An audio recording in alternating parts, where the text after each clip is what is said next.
Inireklamo ng obstruction of justice sa ombudsman sina Senador Alan Peter Cayetano, Senador Robin Padilla at dating Senate Sergeant-at-Arms Mau Aplaska. Ang basehan ng naghaing grupo nangyaring kaguluhan sa Senado at pagtakas ni Senador Bato de la Rosa. Nakatutok si Joseph Moro.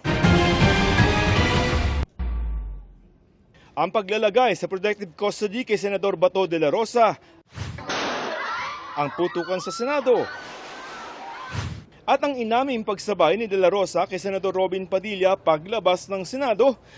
Sa mga yan isinisisi ng Grupong Tindig Pilipinas ang hindi pagkakasilbi kay De La Rosa ng arrest warrant ng International Criminal Court o ICC.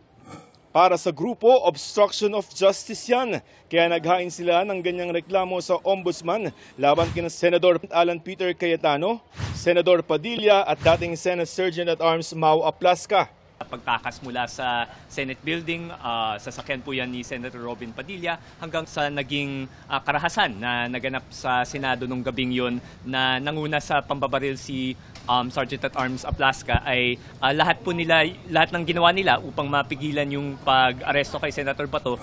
Pero dahil may parusang 4 hanggang 6 na taong pagkakabilanggo lamang obstruction of justice, maaaring humingi ng immunity laban dito ang mga senador.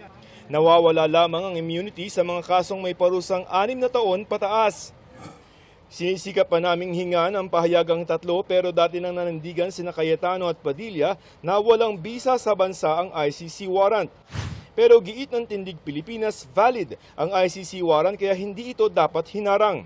Kahit yung mismong Supreme Court, lahat ng mga legal na institusyon dito sa Pilipinas ay kumikilala sa autoridad ng ICC para sa period na naging parte po tayo doon. So, we've never before seen yung isang Senado na talagang ganitong kagulo. Sumabay siya sa pagpasok ni Senator Alan Peter Cayetano bilang Senate President.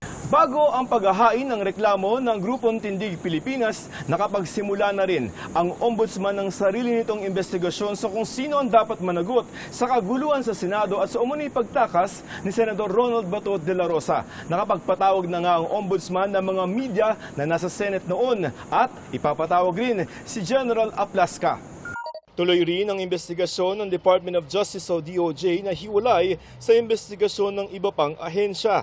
Handaan niya ang DOJ na tumanggap ng mga ebidensyang makatutulong sa kanilang investigasyon. Joseph Morong, Nakatutok 24 Oras.